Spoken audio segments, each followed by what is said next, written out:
আজকের ভিডিওটা মানে সত্যি খুব ইম্পর্টেন্ট, কারণ এটা আমাদের আজকে বুঝতে হবে যে যে ঘটনাটা ঘটেছে আসলে। হ্যাঁ, আমরা দেখেছি যে আমাদের যত ইন্ডিয়ান অরিজিন অ্যাস্ট্রোনট আছে তার মধ্যে যদি প্রথম নাম উঠে আসে তাহলে হচ্ছে রাকেশ শর্মা। ऊपर से भारत कैसा दिखता है आपको? जी मैं बगैर किसी झिझक के कह सकता हूँ कि सारे जहां से अच्छा। দেন তারপর আমাদের খুব আরেকজন গর্বের তিনি হচ্ছেন কল্পনা চাওলা, আর এখন যে প্রেজেন্টলি আছেন সে হচ্ছে সুনিতা উইলিয়াম। তো এই যে তিনটে নাম, তার মধ্যে এখন যে সুনিতা উইলিয়াম, যিনি এখন স্পেস স্টেশনে ফেসে আছেন, ট্র্যাপড হয়ে আছেন, মানে ট্র্যাপ কথাটা বলা উচিত না, নাসা এটাই বলছেন যে দে আর নট ট্র্যাপড। হ্যাঁ, বারবার কোট অ্যান্ড কোট বলছে। তো বাট আমি যখন অ্যাজ এ সায়েন্স মানে একটা স্টুডেন্ট হয়ে যখন দেখছি যে এরকম একটা ঘটনা আর তার ফিরে আসার আর কতটা সময় হতে পারে, তো প্রত্যেকটা দিন কিন্তু আমার খুব ভাবায়।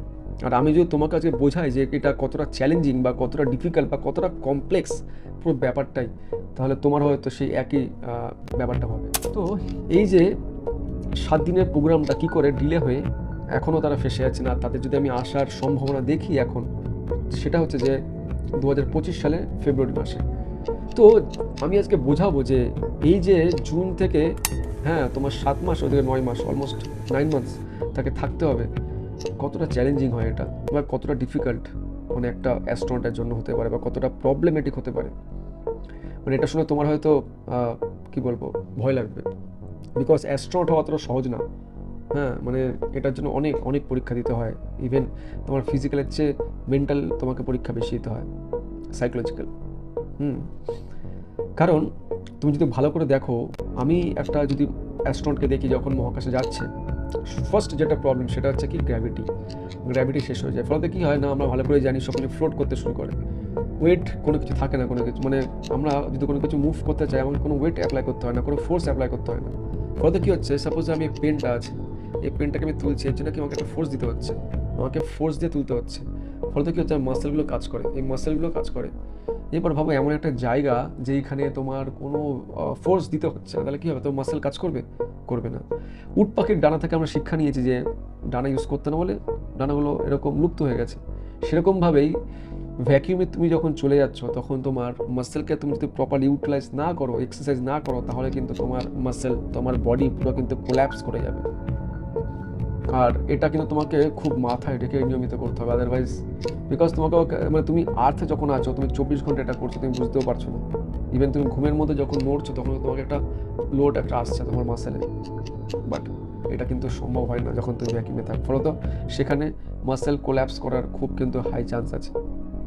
আর আরেকটা যেটা সব থেকে বড় প্রবলেম, আরও বড় প্রবলেম, তোমার হয়তো শুনলেই ভয় লাগবে যে এই গ্র্যাভিটি যদি ওখানে নেই, তার জন্য কি হয় না, তাদের ট্রেনিং তো দেওয়া হয় ঠিকই, কিন্তু তবুও আমার বডিতে যে ব্লাড সার্কুলেশন হচ্ছে, আমার ব্রেনের মধ্যে যত লিকুইডস আছে বা আমার বডিতে যত লিকুইডস আছে, সেগুলো কিন্তু প্রপারলি কিন্তু ফাংশন করে না, যেরকম আর্থে যেরকম করে। হ্যাঁ, বাট সেটা কিন্তু তোমার গিয়ে কিন্তু ভ্যাকিউমে কিন্তু করে না যেখানে গ্র্যাভিটি নেই। কেননা যে লিকুইডটা আমার মাথার মধ্যে প্রপার সময় প্রপার জায়গা থেকে বেরোনোর কথা বা থাকার কথা, সেটা কিন্তু ওখানে কিন্তু ইররেগুলারিটিস তৈরি হয়, মানে পুরো বডিতে একটা ইররেগুলারিটিস তৈরি হয় আমার বডিতে, ঠিক আছে? এই ফলে কিন্তু তোমার বডি কিন্তু ঠিকঠাক করে পারফর্ম করবে না। আর এটা যদি দীর্ঘদিন ধরে চলে, তা তুমি বুঝতেই পারছো যে তার মধ্যে কী কী সিমটমস আসতে পারে, কী ঘটতে পারে। তো এই যে জাস্ট একটা গ্র্যাভিটির জন্য তোমাকে আমি বললাম যে কী প্রবলেম হতে পারে। এবার তোমাকে যদি আমি বলি যে একটা বডি, আমাদের যে আর্থে যখন আমি আছি তখন আমার পৃথিবীর থেকে অনেক দূরে কিন্তু সূর্য আছে, আর তার মাঝখানে কে দাঁড়িয়ে আছে, তার মাঝখানে আমাদের অ্যাটমসফিয়ার দাঁড়িয়ে আছে, ওজোন স্তর দাঁড়িয়ে আছে। ওজোন প্রত্যেকটা মুভমেন্ট বলতে গেলে সূর্যের থেকে আসা ইউভি রেটাকে ফিল্টার করে কিন্তু আমাদের গায়ে যে আসছে সেটা কিন্তু আমাদের ক্ষতি করতে পারছে না। বাট যদি আমি এটা মহাকাশে দেখি, ওখানে কিন্তু এই ওজোন স্তর বা বায়ুমণ্ডলীয় যে লেভেলটা সেটা কিন্তু ওখানে নেই, ফলত ফিল্টার করার জায়গাটা কিন্তু নেই। ফলত ডাইরেক্ট তুমি কিন্তু যে রে, কসমিক রে বা ইউভি রে, হ্যাঁ, তার তুমি অ্যাবজর্ব করে চলেছো, অল্প বিস্তার তুমি অ্যাবজর্ব করে চলেছো। আর সেটা যদি একটা লেভেল ক্রস করে ফেলে, থ্রেশহোল্ড ভ্যালু, তাহলে কিন্তু তোমার ক্যান্সার হওয়ার চান্স কিন্তু খুব হাই, কেউ বাঁচাতে পারবে না, নোবডি, কেউ বাঁচাতে পারবে না। কারণ এটা তোমার এমন এমন ক্যান্সার ঘটাতে পারে যেগুলো আমরা নিজেও জানি না। আর এর ফলে তোমার কী হবে, এর ফলে তোমার ইমিউন সিস্টেমও কিন্তু ডাউন হয়ে যেতে পারে। ইমিউন সিস্টেম তোমার এতটা ডাউন হয়ে যেতে পারে, একটা ছোট্ট একটা তোমার ইনজুরি হবে ভেতরে, সেটা কিন্তু এতটা ইনফেকশন তাড়াতাড়ি ছড়িয়ে যাবে, ইউ ক্যানট কন্ট্রোল। এগুলো এতটাই মাইনিউট। এটা তোমাকে আমি বললাম রে নিয়ে, হ্যাঁ ইউভি রে নিয়ে। এবার যেটা সব থেকে মানে ডিফিকাল্ট স্টেজ বলতে গেলে, সব থেকে ডিফিকাল্ট কি, একটা অ্যাস্ট্রনটকে যখন ট্রেনিং দেওয়া হয়, তার তুমি যদি দেখো পুরো ট্রেনিং পিরিয়ডটা যদি 100 দিয়ে ভাগ করে দাও, তার মধ্যে তুমি দেখবে হয়তো 40% তোমার হয়তো ফিজিক্যাল ট্রেনিং হয়, বাট 60% বেশিটাই কিন্তু মেন্টাল টাফনেস চেক করা হয়, তার সাইকোলজিকে টেস্ট করা হয়, সে তার বিহেভিয়ারটাকে টেস্ট করা হয়। তো এই যে যখন তুমি একটা ক্যাপসুলের মধ্যে দীর্ঘদিন ধরে তোমাকে বন্ধ করে রাখা হচ্ছে, এতগুলো দিন ধরে যথারীতি, তখন মানে তুমি জাস্ট ইম্যাজিন করো, তোমাকে যত ট্রেনিং দেওয়া হোক না কেন, তোমাকে একটা ঘরের মধ্যে তোমাকে আমি আটকে রেখেছি মাসের পর মাস। জাস্ট ইম্যাজিন করো তোমার কি অবস্থা হতে পারে। তুমি পৃথিবীর সাথে মানে ইউ আর ইন আইসোলেশন, তুমি কোনো কানেকশন করতে পারছো না। তোমার ইচ্ছা করছে একটু বাইরে গিয়ে একটু ফ্রেশ এয়ার নিই বা একটুখানি গ্রিন দেখি, সবুজ দেখি, তুমি দেখতে পাচ্ছ না। You are in isolation, complete isolation. এটাকে কি বলা হয়? এর ফলে কি হতে পারে, তোমার ক্লস্ট্রোফোবিয়া হতে পারে। আর এগুলো তোমাকে এতটাই দুর্বল করে দেবে, উইক করে দেবে, যে after that you can not control your emotion, you can not control your mind, you can not have a proper sleep. আর তোমার যদি প্রপার স্লিপ না হয়, তাহলে কিন্তু মুশকিল আছে, তাহলে কিন্তু তোমার বডি কিন্তু আরও কোলাপস করতে শুরু করবে, তোমার অ্যাংজাইটি হবে, তুমি নিজেও ফিল করতে পারবে না তোমার কি করে, মানে সবসময় একটা ভেতরে একটা কেমন যেন অ্যাংজাইটি হচ্ছে।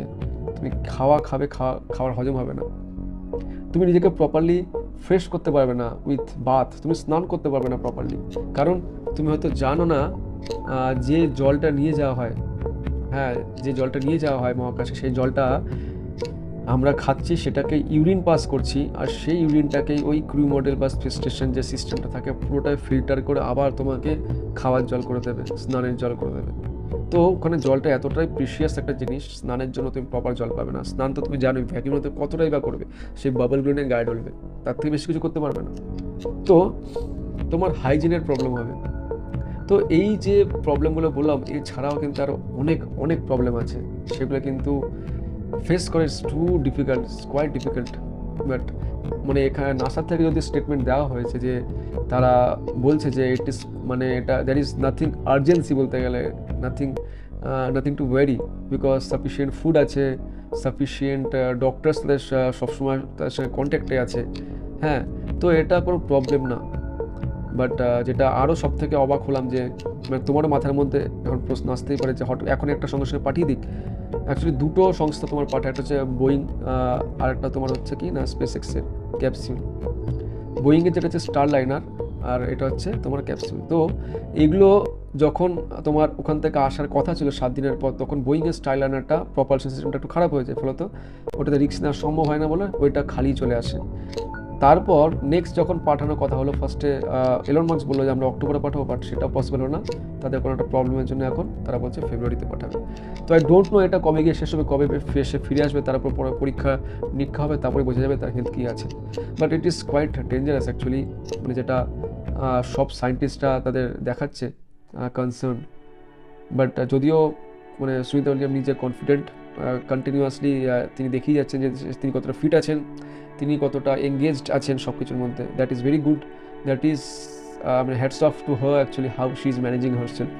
ওকে, তো আই হোপ তিনি খুব শীঘ্রই আর খুব সুস্থতাতে ফিরে আসবেন, এটাই আমি মানে গডকে প্রে করতে পারি। ওকে, বাট আজকে যেটা তুমি বুঝতে পারলে যে কতটা কমপ্লেক্স। ওকে, তো let's see how things are moving. Okay, তো আই হোপ তোমরা অনেক কিছু জেনেছো এই ভিডিওর থেকে। যদি সত্যি ভালো লাগে তো প্লিজ একটা লাইক করবে, যাতে আমি এই টাইপের ভিডিও আরও বেশি করে বানাতে পারি তোমাদের জন্য। ওকে, তো চলো আবার দেখা হবে নতুন একটা কোনো পজিটিভ ভিডিওতে। See you guys.